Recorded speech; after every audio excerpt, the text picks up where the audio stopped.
gbàràdá lọ́wọ́ alára mo máa tún gbé dé gbangba. Èrè yá o tèwé tàgbà kájọ ṣẹ̀ṣẹ̀ ìbọn lọ́jọ́. Mo gbàràdá lọ́wọ́ alára mo máa tún gbé dé gbangba. Èrè yá o tèwé tàgbà kájọ ṣẹ̀ṣẹ̀ ìbọn lọ́jọ́. Gbogbo ọmọ Yorùbá ẹ wá ẹ dìde ọ̀yá kájọ mú jọ bàbá ìwà. Èrè yá o tèwé tàgbà kájọ ṣẹ̀ṣẹ̀ ìbọn lọ́jọ́. Kò sí ìwọ̀n òbúrò ṣe kó jẹ́. Buenos días mis queridos amigos, aquí estamos en este domingo 20 de septiembre de 2013 grabando una nueva aula de introducción al idioma Yorubá y hoy vamos a, en particular a hacer un aula compartida con los niños, Omomi, y vamos a ver nuevamente los números en idioma Yorubá.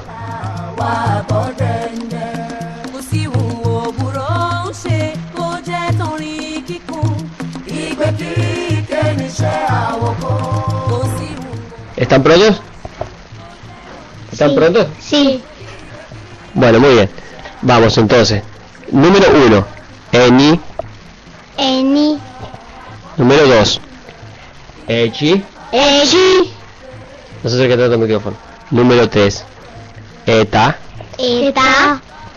Eta. Eta. Ahí está, no pongo el acento. Número 4. Eri. Eri. Muy bien.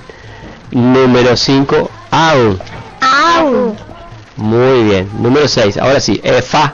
Efa. Muy bien. Número 7. Eche. Eje. Muy bien.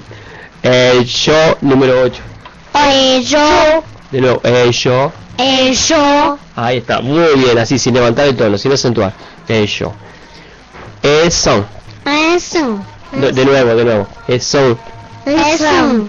Otra vez. Son. Eso. No pronuncien tanto la N. No, la N no suena. Saquen la A por la nariz. Son. Eso. Ahí está. Número 10. Egua. Ewa. No. Egua no. Egua. Ewa. Muy bien.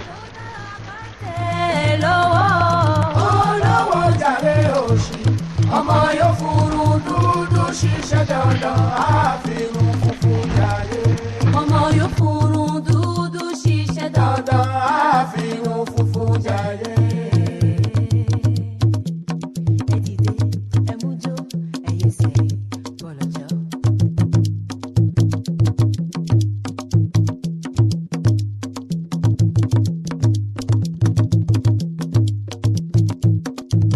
Mo gbàràdá lọ́wọ́ alára mo máa tún gbé dé gbangba. Èrè yá o. Bueno, vamos otra vez. Eni. Eni. Echi. Eji. Eta. Eta. No. Eta no. Eta. Eta. Muy bien. Eri. Eri. Au. Au. Efa. Efa. Muy bien. Efa. Efa.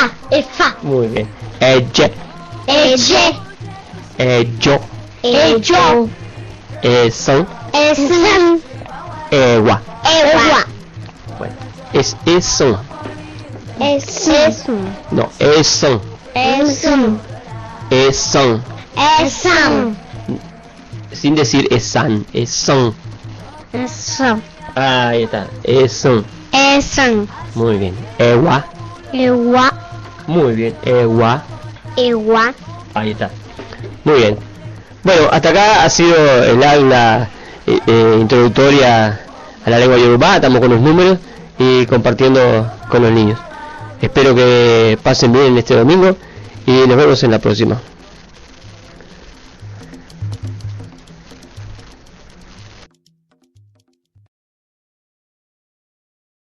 Mo gbàràdá lọ́wọ́ alára mo máa tún gbé dé gbangba. Èrè yá o tèwé tàgbà kájọ. ṣẹ̀ṣẹ̀ ìbọ̀ lọ́jọ́. Mo gbàràdá lọ́wọ́ alára mo máa tún gbèdé gbangba. Èrè yá o tèwé tàgbà kájọ ṣẹ̀ṣẹ̀ ìbọ̀ lọ́jọ́. Gbogbo ọmọ Yorùbá ẹ wá ẹ dìde ọ̀yá kájọ mú jọba. El tema que estamos compartiendo en esta aula y en el aula anterior se llama Mogba Arata. La hace una cantante Yoruba de Benín que se llama Zainab. Espero que lo disfruten.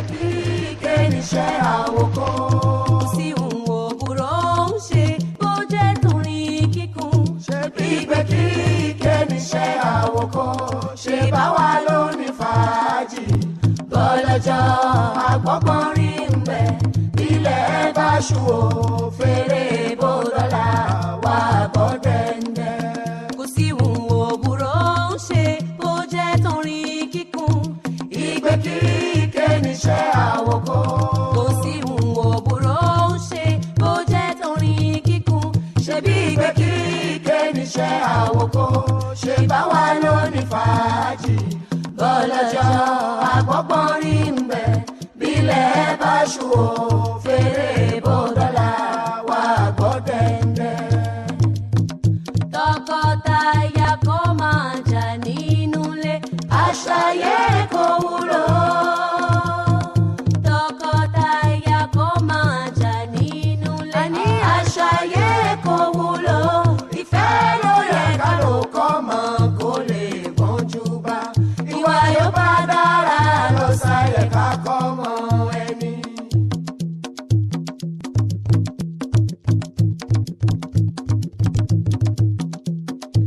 Iṣẹ́ ajé lè jà máa ká má jà fara.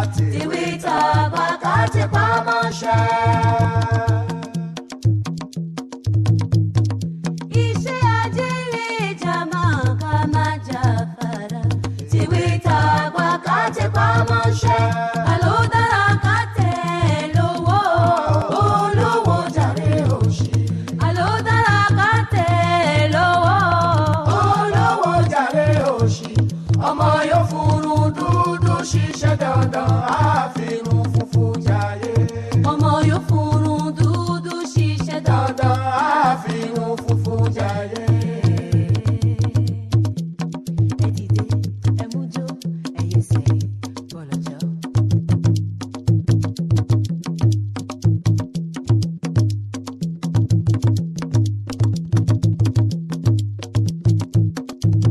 Mo gbàràdá lọ́wọ́ alára mo máa tún gbèdé gbangba. Èrè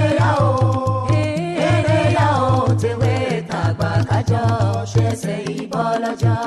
Gbogbo ọmọ Yorùbá ẹ dìde ọ̀yá kájọ mú jó bàbá ìwà.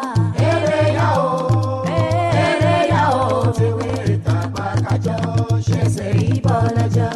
Kò sí ìhùn òbúrò ń ṣe bó jẹ́ torin kíkún àní ìgbé kíkẹ́ níṣẹ́ àwòkọ́.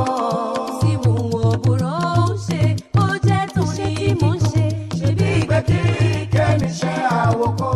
Ṣé bá wà lónìí fàájì.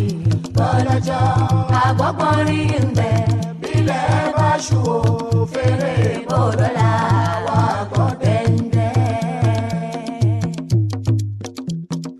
Tọkọtaya kó máa jà nínú ilé àṣàyè kò